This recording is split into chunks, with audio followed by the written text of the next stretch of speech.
There are a lot of reasons to think liberal feminists are idiots. I mean, just listen to them. Somebody has to, because it's clear they don't listen to themselves, or they'd realize the kind of absurdity coming out of their mouths. They pretend to be against hate, against racism, against sexism, yet they're really the ones spreading the most ridiculous versions of all of them. They have a narrative that makes no sense, but they're still going to spew it because that's really all they're capable of doing. So, let's take a look at another feminist who hasn't got a clue what she's talking about, but her ideology gets in the way of common sense. Away we go. Hi, welcome to Feminist Fridays, a series where we explore the social, the political, and the media from a feminist and an intersectional perspective, and use a lot of F words. Meaning, you start out from an inherently biased perspective, and you only go more batshit insane from there. Gotcha. Continuing on. So today we're going to talk a little bit about color blindness. Not physical color blindness, but racial color blindness. A lot of people grow up nowadays under the assumption that it's a good thing to be colorblind, which means that you don't judge people based on their race. And I can understand how people would be like, well, duh, that's how you solve racism. Well, actually, yes. Not paying attention to one's skin color and making determinations about the individual is how we stop racism. Of course, intellectually, we know that a person is black or a person is white or a person is Hispanic, etc. We also acknowledge that people have many other different physical characteristics like height, weight, eye color, hair color, you name it. We typically don't care about those things and rarely ever discriminate or make personal determinations based on them because we recognize that they just don't matter. Those that do, when it comes to the question of skin color, are racists. How long until Marina here decides to be blatantly racist? Any bets?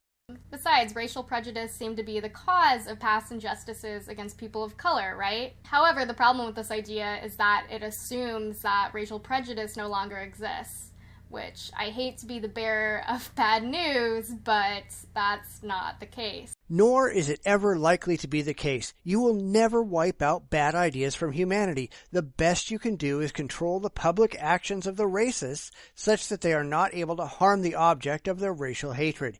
It is unrealistic to think that you can ever forcibly change what goes on in people's heads. You simply don't have that power.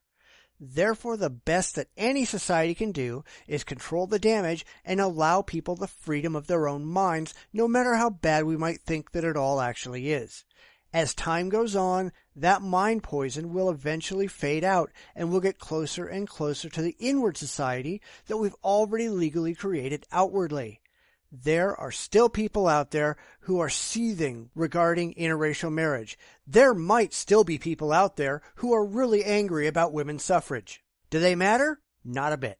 The idea of being colorblind has made race a taboo subject to talk about. The act of talking about race has become racist in itself, which I think stems from a fundamental misunderstanding that a lot of people have about racism. No, what made talking about race taboo is the liberal idea of political correctness, that nobody can ever be made to feel bad or uncomfortable about anything, ever.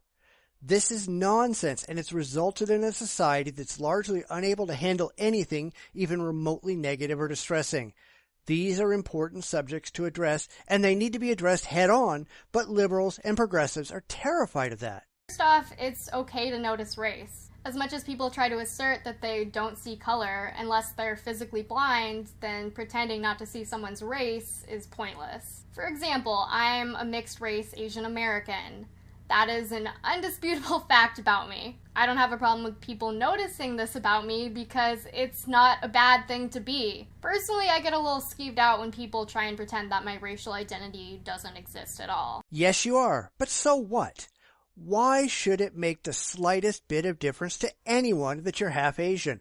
Why do you think it matters? Is there something about it that makes half Asian inherently better than anyone else? Or worse? And if it doesn't, why should it make the slightest bit of difference to anyone, whether or not you are half Asian, or black, or Hispanic, or anything else? None of that matters because it doesn't tell me anything about who you are as an individual. It tells me no more than noticing your hair color or your eye color. In fact, the content of this video tells me much more about your character than knowing your heritage. I just don't care. And the reason people don't talk about skin color is because liberals have spent decades scaring it out of them. Kind of like Donald Pleasance in the Invasion of the Body Snatchers. Racists, heretics. It's all really quite absurd. Now you want to go and change the rules on people for really no discernible reason. When someone says something like, you don't seem like a black person or an Asian person or whatever, meaning that person defies the societal expectation of what that race should be, then that's actually really racist. First off, that denies that person's racial identity and experiences. Second off, it says you don't seem like the specific race because you don't adhere to the stereotypes associated with it. Someone adhering to or not adhering to the stereotypes of their race doesn't invalidate their racial identity and lived experiences. This is also usually said in an attempt to compliment someone, which is actually super gross and insulting. But your ideas are racist. It assumes that people are not individuals, but parts of some larger racial collective. And yes, the idea that you have a specific racial identity because of your skin color is in and of itself racist. In fact, the ideas that typically come from the left are just as racist as the ideas they preach against. Back in the olden days, people discriminated against blacks in particular because they thought that being black made them somehow inherently different. That's not the case, but here we are seeing the same kind of idea that being black or being Asian or being Hispanic somehow makes you part of a single club, as though having a certain amount of melanin in your skin makes you a different kind of person. Guess what? That's racist. The second point I want to make is that individual prejudices aren't the only contributing factors to racism. We're going to look at racism as two forms. Individual racism, which is on a person-to-person level, and systemic racism, which involves the way that society is structured to benefit some races more than others. Which, of course, doesn't exist. Yes, in the past it did, but today there's no sign of systemic racism. There are individual racists out there who will hate you because of your skin color, and there's nothing you can do about that, any more than you can force people who hate you because of your religion, or your national heritage, or your hair color to knock it off because you don't like it. The reality remains we can't change what goes on inside of a person's head, but we can stop them from acting on it in public. Besides, I've never heard anyone saying, you don't seem Asian, or anything of the sort. I have to believe that this was either entirely made up, or such a minuscule thing that it just doesn't matter. Even if a person doesn't participate in individual racism and discrimination, it still doesn't get rid of the institutions in society that disadvantage people of color. Really? Would you like to point these out? I'm unaware of any institutions in the United States that state publicly that they exist to push forward a racial agenda. Well, other than liberalism, but let's be honest. Are we supposed to believe this is all some kind of a vast conspiracy? You're just crazy. For example, the criminal justice system. People of color, black men in particular, are much more likely to be racially profiled and stopped, and also experience violence than white people. Maybe that's because black people, on average, commit more crimes than white people do. Blacks make up 12 to 13% of the American population, yet they commit more than 50% of the murders. They commit 56% of robberies. Blacks commit a disproportionate number of violent crimes in America. Therefore, they are disproportionately represented in the prison population. That's not racism. That's reality. Greater than 90% of black murders are committed by other blacks. These are all FBI statistics. They're very well vetted. It isn't some vast white conspiracy to put innocent blacks in prison. It's a demonstrated fact, and you really can't argue against it if you want to be credible. If you don't want to do the time, don't do the crime. Stop finger-pointing at others and trying to blame everyone else for your own actions. Even though white people commit crimes at equal rates to people of color, the disproportionate stopping of black men leads to higher rates of arrest and mass incarceration. There are also many instances of police brutality against black men and black women that you're probably already aware of that leads to the unjust murders of these people by police. No, when it comes to violent crime, whites do not commit crimes at the same rate. That's just false. You're just wrong, and I suspect you really don't care any more than I think you care about the reality of police shootings. When people are shot, Black or otherwise, the officers are put up in front of a review board. In the overwhelming majority of cases recently, the officers have been exonerated as there's no evidence whatsoever that supports the idea that they're out shooting black people at random. The other point that needs to be brought up is the undeniable fact that most of these people are criminals. When you violate the law, when you struggle with police, when you violate your responsibilities as a citizen, you're going to get what you get. Yes, I'd rather people not get shot, but most of these people brought it on themselves. If you don't want to be hassled by the man, don't break the law. It's not that hard. Add to that the fact that the liberal media really only pushes these white officer on black criminal shootings. There are just as many shootings of white people by black officers that go almost entirely unreported. Racial bias, anyone? Yeah, let's talk about that. And of course, when the police officers do cross the line, they ought to be prosecuted to the fullest extent of the law, regardless of what skin color the victim is or what skin color the officer is. It doesn't really matter. These people are accountable and they need to be held accountable. And I'm right behind you if you want to talk about bad cops. But if you want to talk about all cops, you're flying alone.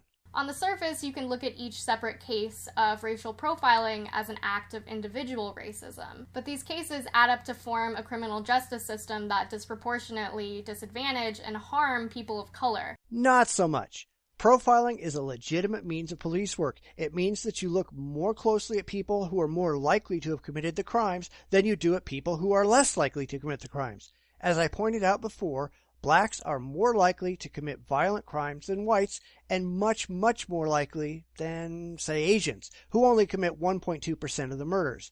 There are only so many hours in the day. Why would police spend those precious resources that are already stretched thin to look at Asians in the community unless, well, maybe there was some reason to suspect that it was an Asian who was responsible? Police ought to pay more attention to white people when it comes to, say, arson, because whites commit almost 75% of them. Logic. I know it doesn't play well with the liberal mind, but at least try. This is what we call institutional racism. So the problem with colorblindness is that it makes these issues taboo to talk about. Police brutality becomes a problem caused by something other than racism, so we look for ways to justify it. If Michael Brown wasn't killed because he's black, because we supposedly live in a colorblind society, then it must have been another factor at work. You mean because he was a criminal and tried to take the firearm from the officer? Yeah, that factor? Gotcha. No, you'd never actually admit that he reaped what he sowed, that he got what he deserved because of his own action. That's just not how liberals operate. Doesn't matter how many black boys and men are unjustly killed, the ideology of colorblindness makes race irrelevant. It's basically like saying this. Hey, let's talk about Latina immigrant women and how they're often relegated to low-paying domestic labor and service jobs. Oh, and also their race, class, gender, and citizenship make them particularly vulnerable to abuse and exploitation. Perhaps their immigration status might, but the rest? It has to do with their available skills and education more than anything else. They are not a discriminated against group. If they're here illegally, then they're criminals, and they don't deserve to be here at all. They're taking the only work they can get from people who are willing to pay them to do menial labor in violation of the law. Instead of acknowledging that these people are doing wrong, liberals whine that life is so unfair, just like they seem to cry that black men who commit violent crimes shouldn't be put in prison. Cry me a river. And then if someone were just to come up and say, yeah, but we're like one race, man, the human race, like, cool, but how does that solve the problem? I don't see color, man. Okay, but that doesn't actually fix anything. Wow, like, quit being so racist. Basically, it makes no fucking sense. No, it doesn't, but you ignore this nonsensical ideology in yourself. The problems you've listed are not with race. It's with individuals choosing to make bad life choices and receiving poor outcomes because of it. If blacks, in general, want to reject black ghetto culture that has been utterly disastrous for them in the U.S., they wouldn't suffer these problems. If Hispanics want to stop crossing the border illegally and instead followed the established immigration policy, they also wouldn't suffer these problems. It isn't racism that causes these issues. It's individual stupidity and irresponsibility. The ideology of colorblindness assumes that our society has fixed racism, which is obviously not true. All of us are raised with implicit biases about race, and pretending that they don't exist and don't cause harm only causes us to perpetuate these biases. If we're no longer allowed to talk about race, then how are we going to question and challenge systemic racism? Maybe you need to stop blaming problems on race and start looking for other causes. Nah, we can't have that because liberalism is all about racism and sexism and other forms of claimed inequality.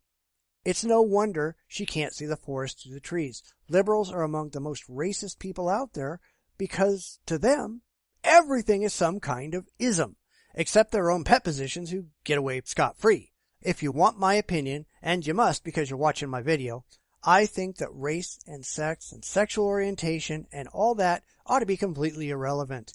People can do what they want to do and be who they want to be, and it shouldn't make a bit of difference to how they are treated in society. Everyone is equal.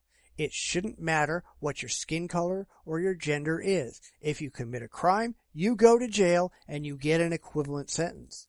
Of course, liberal feminists don't want that because women get off easier, but they don't bring that part up. You should be able to get the jobs that you're qualified for and get paid the amount that you're worth, regardless of what genitalia is between your legs. Liberals also don't want that. They don't want a pure meritocracy. They want quotas. They want people to deserve things, not earn things. They don't want to treat people as individuals and hold them individually responsible. They want to treat them as groups. All blacks, all Hispanics, all women, all gays. Well, people aren't just homogeneous entities that you can push around on a political and social map. Stop pretending that they are. It just makes liberals look like idiots. Thanks for listening. Like, comment, and subscribe, and let the world know I'm here. You could also listen to my weekly podcast and visit my blog. I don't think I'd really mind. So until I return, take care and learn to think for yourselves. Liberals hate that.